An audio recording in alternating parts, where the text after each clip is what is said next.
नमस्कार प्रिय छात्र और छात्राएं, मैं जितेंद्र कुमार अमन कंप्यूटर सॉफ्टवेयर सेंटर आपका हार्दिक स्वागत करता है, अभिनंदन करता है और आपकी उज्जवल भविष्य की कामना करता है।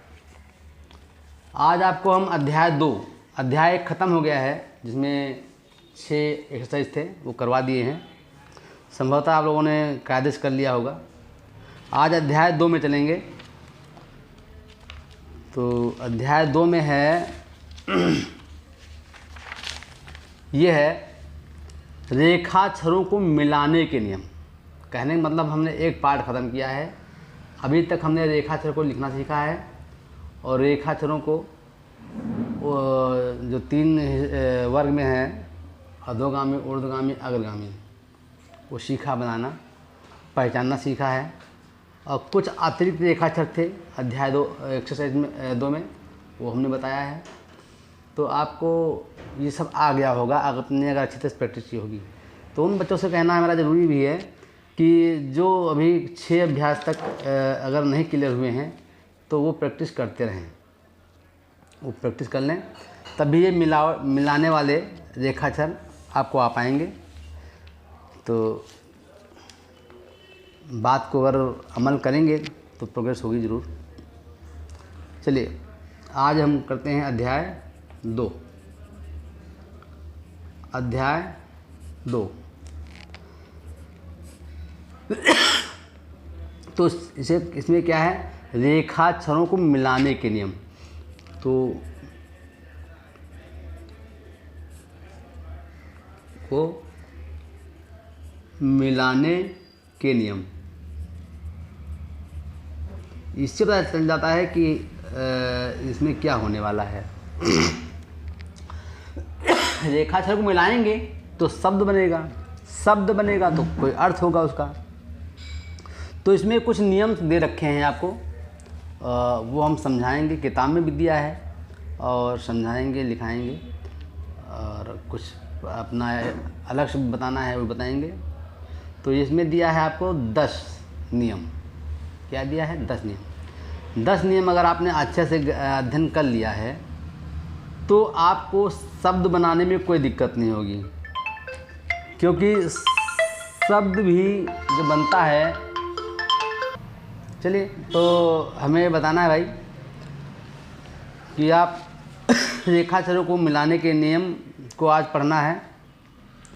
तो नंबर 1 ये है, रेखाक्षरों को मिलाते समय लेखनी को ना उठाना चाहिए। तो आप भी नोट बना लेंगे, रेखाक्षरों को मिलाते समय,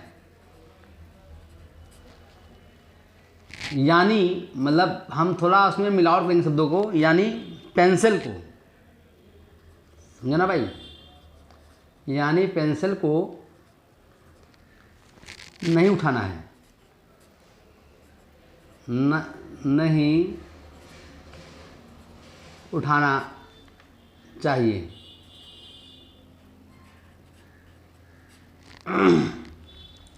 जैसे तो ये अब है, जैसे अब जैसे बम है, बात समझिएगा भाई, ये बम है तो बा हमारा ये बनता था, मा ये बनता है। तो क्या इसने बताया, रेखाक्षरों को मिलाते समय यानी पेंसिल को नहीं उठाना चाहिए।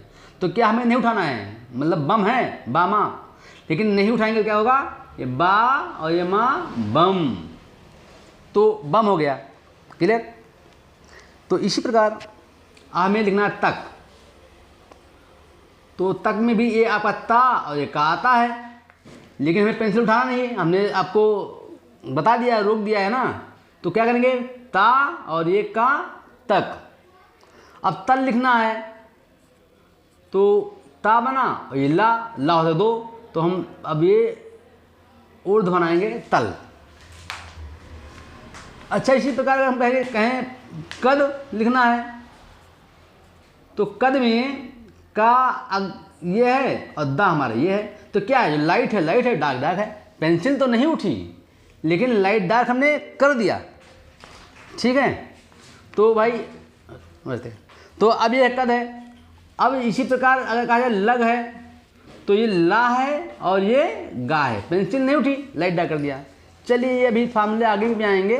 तो हमारा इस नंबर में ये बताना है कि रेखाक्षरों को मिलाते समय लेखनी यानी पेंसिल नहीं उठानी है, बस जो लाइट डार्क है वो करना है और शब्द को लिख देना है। तो अलग अलग बना करके हमने एक भी जोड़ के बता दिया, ठीक है। चलिए अब अच्छा आप समझते हैं भाई। नंबर 2 कहता है सा और ला के अतिरिक्त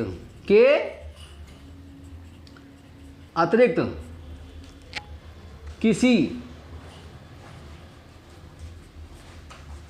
रेखाक्षर की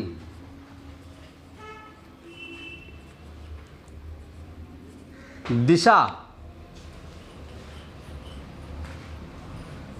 नहीं बदलती।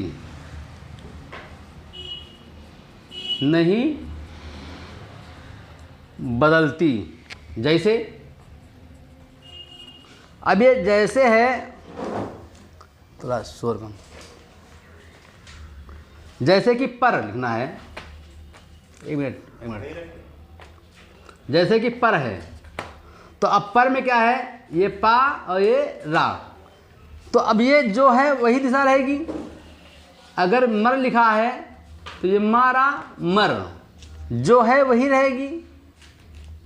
बच है तो ये बा है और ये चा है, जो है वही रहेगी। इसमें आप समझने की बात है, कहा गया सा और ला के अतिरिक्त, तो जो सा ला के अतिरिक्त जो हमारे हैं वही रहेंगे और उनके दिशा बदल जाएंगे। तो अब सा हमारा ये बनता है, ला हमारा ये बनता है, तो इनकी दिशाएं तो बदल नहीं है, लेकिन जो रेखाक्षर हैं वही रहेंगे। जैसे कि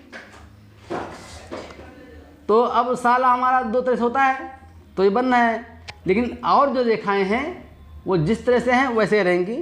तो बताने का मतलब है कि साला दुरुस्त बनते हैं तो बनते हैं, जो नहीं बनते हैं तो जैसे कैसे। ये नहीं कि आप अब तुमको लिखना है बच तो तुम कह दो भाई कि हम ये बा और चा कर देंगे, तो चा होगा ही नहीं, ये रा बन जाएगा। इसलिए यहाँ पर रिस्ट्रिक्ट किया गया है कि आपको साला ही बदलना है और कुछ नहीं बदलेगा। अच्छा नंबर 3 क्या है, जब दो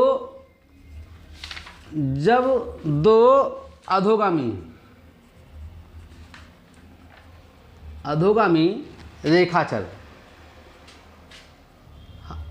रेखाक्षर मिलाए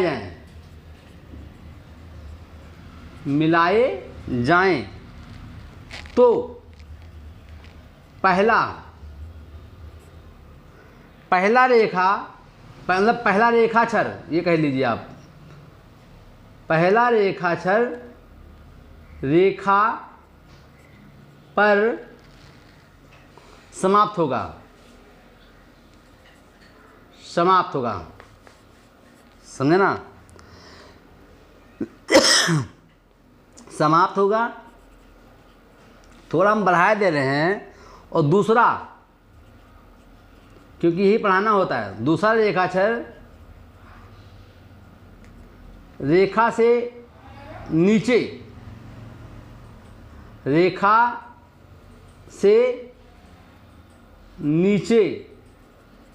जाएगा। ठीक है, जैसे बात समझिएगा, इसमें शॉर्ट में पढ़ाया गया है, इसी को एक्सप्लेन करना है। यही पढ़ाई है, यही गुरु ज्ञान है कि आपको समझ आना चाहिए, रट्टा नहीं लेना चाहिए। इसने कहा कि जब 2 अधोगामी रेखाक्षर हो, जैसे कि हमारे पास बज है, बज, तो ये बज है तो बा भी अधोगामी है और जा भी अधोगामी है।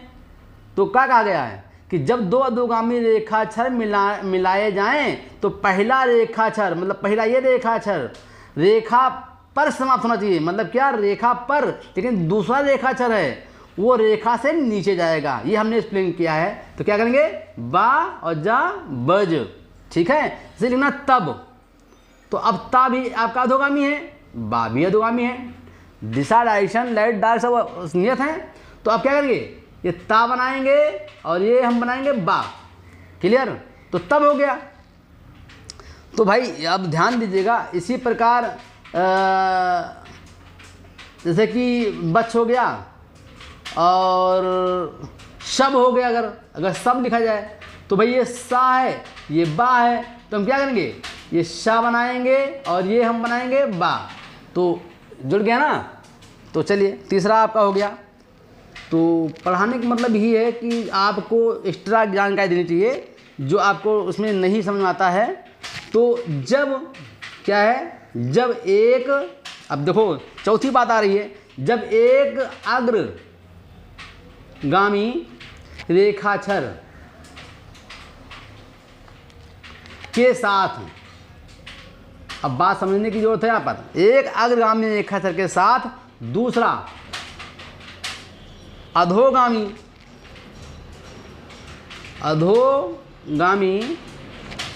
रेखाक्षर मिलाया जाए तो अग्रगामी रेखाक्षर को रेखा से ऊपर लिखना चाहिए,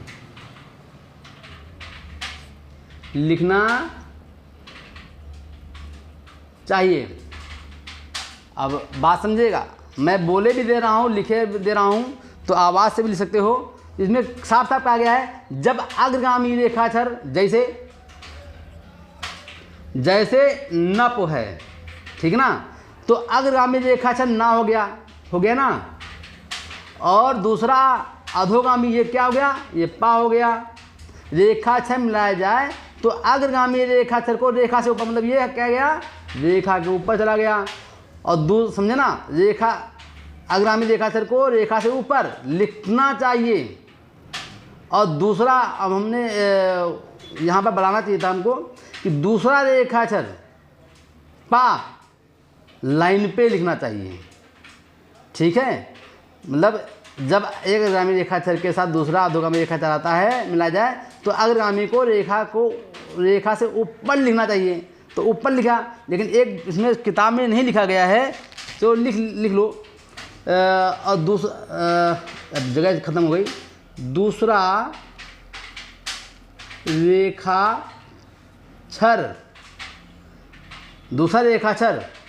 अग्रगामी लाइन पर लिखना चाहिए, रेखा पर लिखना चाहिए, दूसरा रेखाक्षर रेखा पर लिखना चाहिए, ठीक है भाई। जैसे क्या, यही नाप का बन गया, नप पा ये है, तो ये रेखा को ऊपर चला गया और ये रेखा पर आ गया, बस।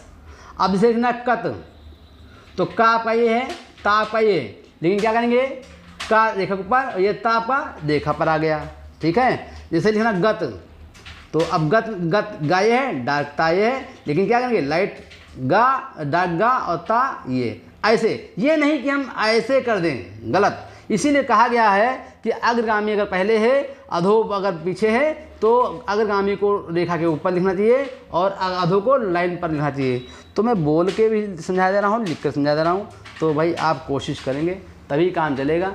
वीडियो को स्किप मत करना। कभी भी बच्चे होते हैं स्किप बहुत करते हैं, घर में बैठ के पढ़ते हैं, फिर स्किप भी करते हैं, तो ऐसे काम नहीं चलेगा।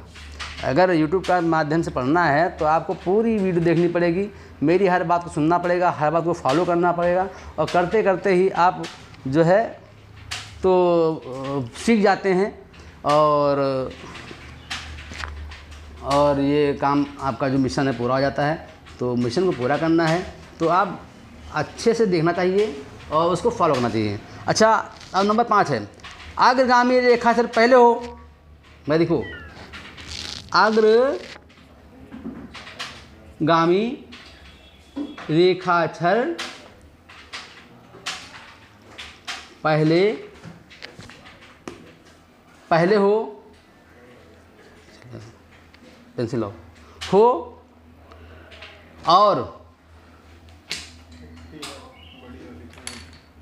और ऊर्ध्वगामी पीछे हो, ऊर्ध्वगामी पीछे हो तो रेखा से प्रारंभ करना चाहिए। तो क्या है, रेखा से, मतलब अग्रगामी रेखाचर पहले हो और ऊर्ध्वगामी पीछे हो तो रेखा से प्रारंभ करना चाहिए, प्रारंभ करना चाहिए। और ऊर्ध्वगामी को रेखा के ऊपर जाती है।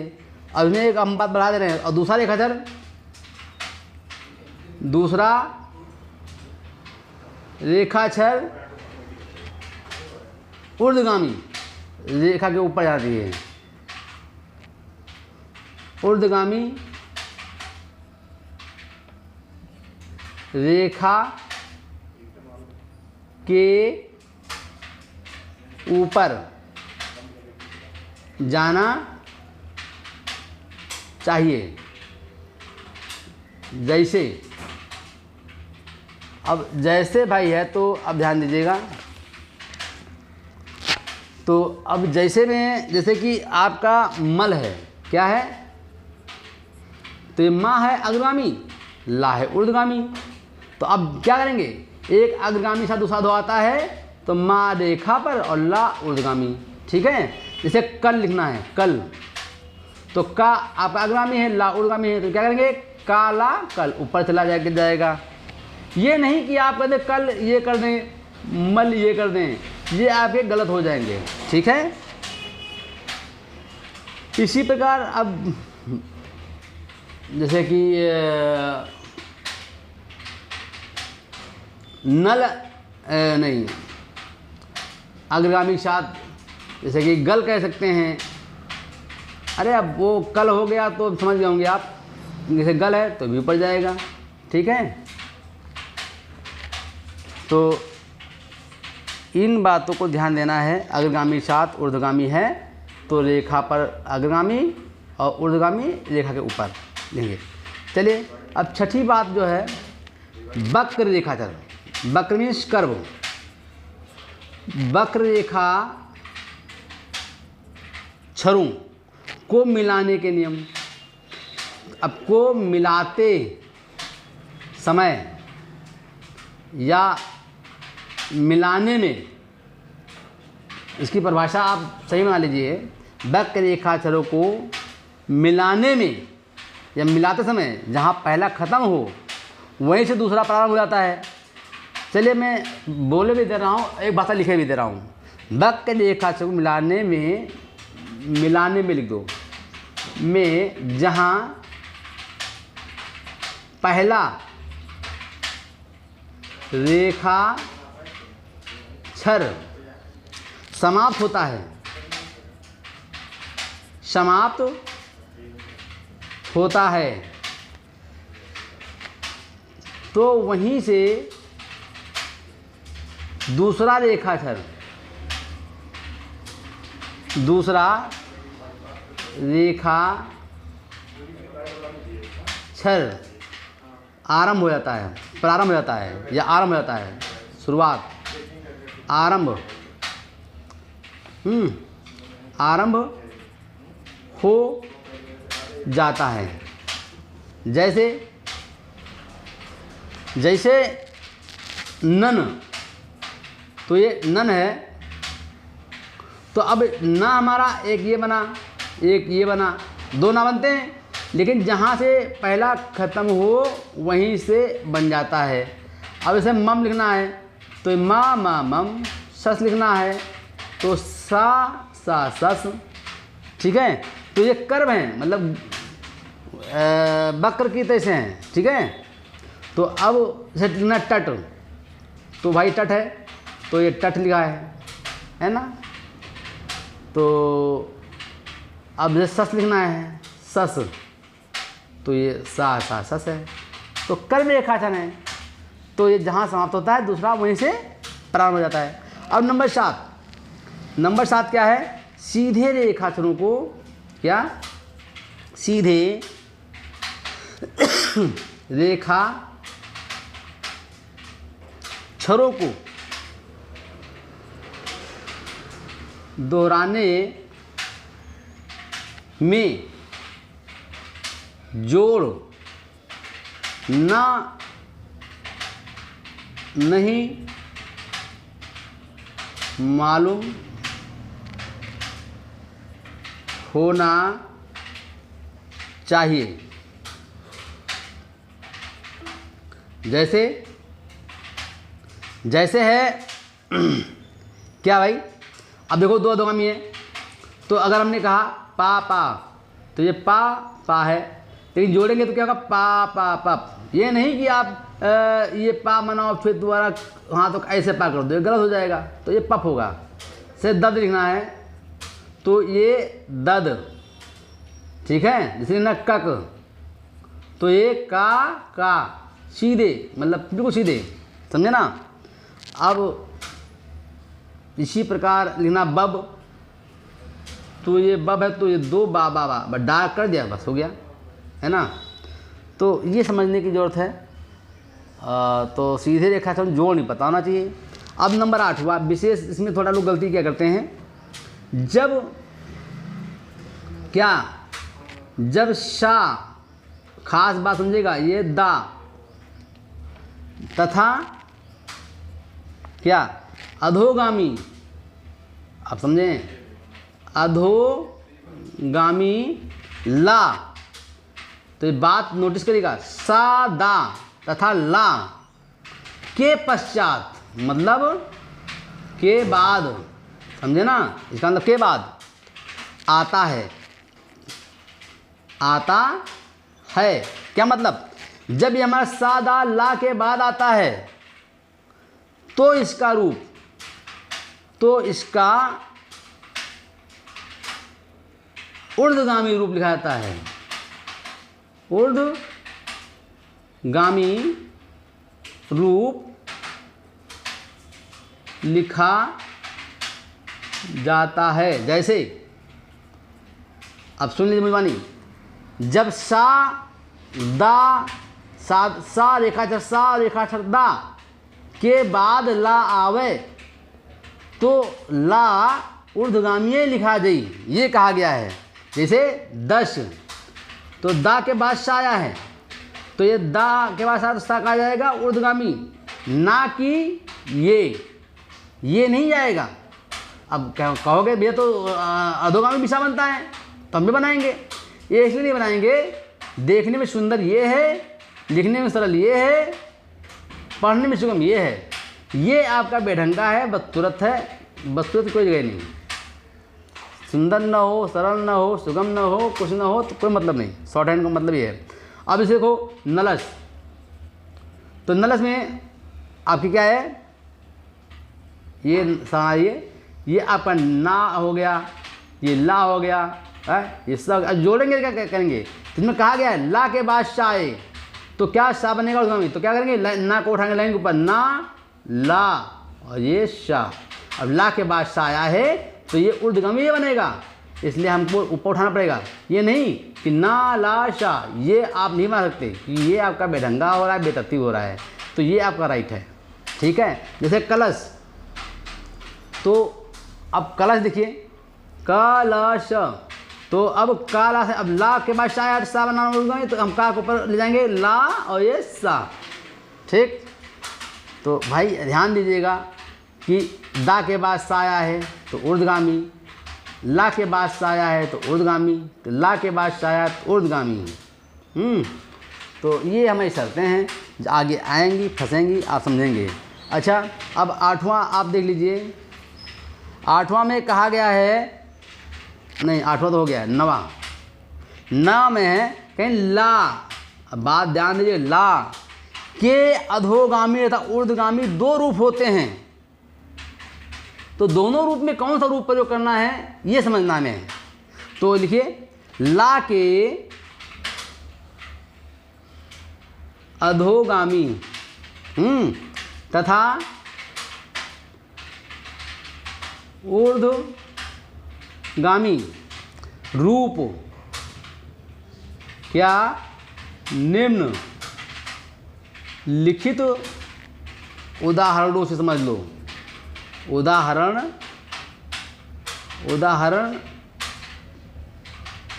से समझ लो,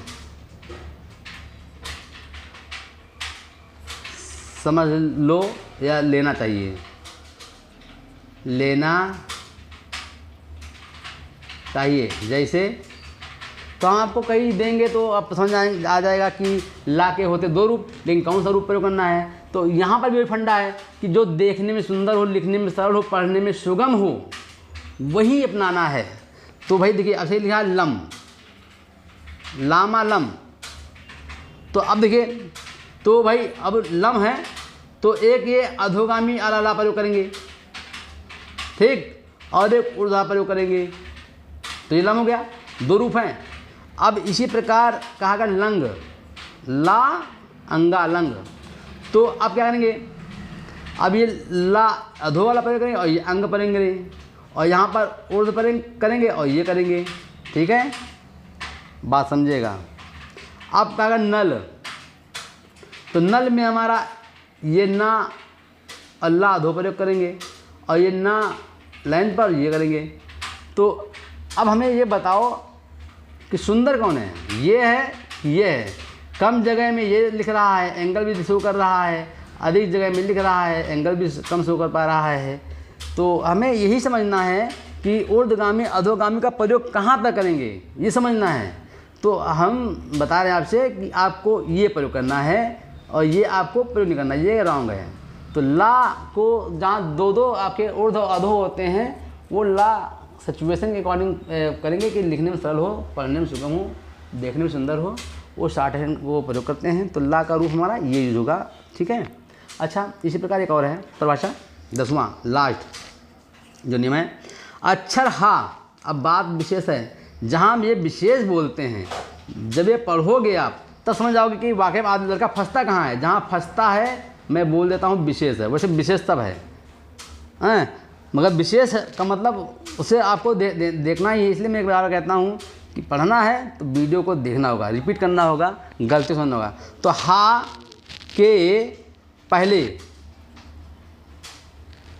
या चला लिया, चलो चलाओ, या बाद में, बस खत्म। बाद में यदि कागामा आवे, यदि का गा मा। आप समझिएगा, हा के पहले या बाद में कोई शब्द ऐसा हो जो हा के पहले या बाद में कागामा आवे, आवे तो है ना। सदैव, क्या सदैव, हा, सदैव हा, ये फिर हम लिखे दे रहे हैं एक्स्ट्रा, इसलिए पढ़ाने का मतलब है एक्स्ट्रा, नकल कापी नहीं होती कुछ। तो अधोगामी ही लिखा जाएगा, ही लिखा जाएगा, जैसे, बात समझिएगा। यहाँ पर क्या बात विशेष कही जा रही है कि हा रेखाक्षर कागामा के पहले आवे या बाद में आवे, हा हमेशा अधोगमीय लिखा जी, उर्द लिखियो गड़बड़ा जी, वो नियम रूल से हट जी। तो भाई क्या है, जैसे कहेंगे कहें कहे हैं गहे, तो कागामा आवा है ना। तो अब देखिए, और अब यहाँ पर हम यहाँ पर जो पन्ना खत्म हो रहा है, दूसरे कर देते हैं, नहीं समझ नहीं पाओगे।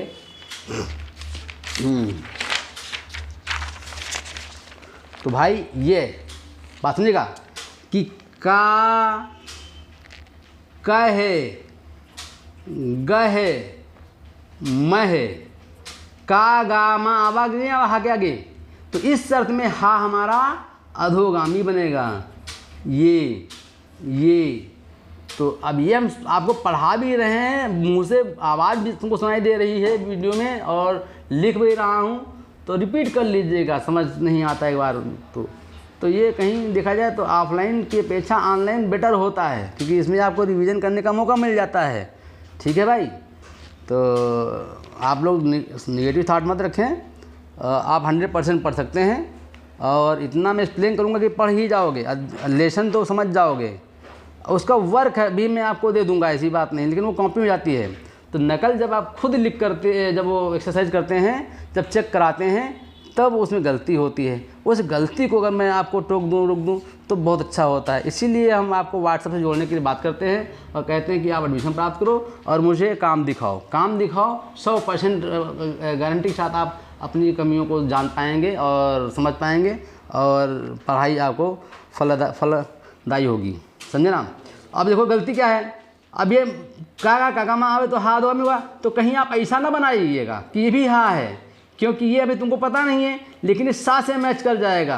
क्यों? ये क्या हो जाएगा, गसरा, एक कसरा हो जाएगा, ये एक गसरा हो जाएगा, ये मसरा हो जाएगा आगे चल के, नहीं पता है, इसीलिए इसको यूज नहीं कर। तुम सोचोगे कि यार है तो एक गाही, ये है तो ये हाही, ऐसा नहीं है। इसीलिए अग्रिम जानकारी देने के लिए गुरुजन की आवश्यकता लगती है। मैं आपको टोक रहा हूँ कि कागा माँ आगे आवे तो हा दोगमी हुई। जैसे फिर उल्टा कह जा रहे हैं, क्या है, हक और ये हग और ये हम, अब इन्हीं शब्दों को हमने उल्टा कर दिया तो क्या गया, कागामा पीछे हो गया। लेकिन शर्त हमारी वही है कि हा हमारा अधोगामी ही होगा। कैसे, क्या, हा का हक आया, हा इसमें भी अधोगामी है, इसमें भी अधोगामी है। अब देखो कहेंगे ग है तो क्या कहेंगे, अब यहाँ हो गया, क्या हो गया, हग, तो हा और ये गा हो गया। इसमें क्या, हम, तो ये हा और ये मा हो गया। तो भैया देखो सब में आपका हा अधोगमी आया है, इसलिए यही रूल होगा। कागामा आगे पीछे कोई शब्द ऐसा हो तो आप कहेंगे, अब ये मत कहना कि यहाँ पर कहेंगे नहीं, कहेंगे कि ये हक है तो कहेगी ये हा बनाया का बनाया, गलत। ये हा और ये गा बनाया, गलत। ये हा मा, ये गलत। तो ये मैच अलग हो जाएंगे। तो इसी पर कहा जाए, अगर लिखा जाए गाहक, क्या, गाहक, तो कागामा गा के आगे पीछे तो क्या होगा, ये अधोगामी ही बनेगा। अभी ये बहुत बड़ी बात है, हमने बोल दिया। जैसे महक, तो अब ये महक है तो ये क्या, महक, तो माँ ह का ये कागामा है तो अधोगामी होगा, ठीक है। तो चलिए मैंने थोड़ा दे दिया। तो मेरा कहना बार बार आप लोगों से भाई है कि आप लोग ध्यान से पढ़ेंगे और इसकी बिना किए पढ़ेंगे, समझने की कोशिश करेंगे और समझ आता है तो बहुत अच्छी बात है। फिर भी आपको लगता है कि आपको 100% पढ़ाई करने के लिए सर के से बातें करने की जरूरत होती है, तो मैं व्हाट्सएप के माध्यम से आपको पढ़ाने का काम करता भी हूँ और बातें भी करता हूँ आपसे, कॉन्टैक्ट नंबर से समझाने का काम करता हूँ, कोई भी त्रुटि होने नहीं देता हूँ। और ये आपका रिकॉर्डेड पढ़ाई है, तो पढ़ाई को आप बैक कर सकते हैं, रिप्ले कर सकते हैं, बार कर सकते हैं। समझ तभी गलती करते हो तो व्हाट्सएप पर जो गलती होती है मैं उसकी पुनः वीडियो बनाता हूँ, समझाता हूँ कि ये गलती हो गई। इस प्रकार 100% पढ़ाई हो जाती है। तो मेरा कहना वही है भाई, सब आप लोग कहीं पढ़ रहे हैं तो चलिए आपको बेनिफिशियल वीडियो बहुत अच्छी है। कहीं कोई जांच पड़ताल लगा, कोई आपकी कॉपी कर रहा है तो बहुत अच्छी बात है, अगर नहीं कर रहा है तो आप संपूर्ण पढ़ाई के लिए व्हाट्सएप से जुड़ें, ठीक भाई। तो ठीक है, आपको वीडियो अच्छी लगी हो तो लाइक करें, सब्सक्राइब करें और अपने दोस्तों को शेयर करें। धन्यवाद, नमस्कार।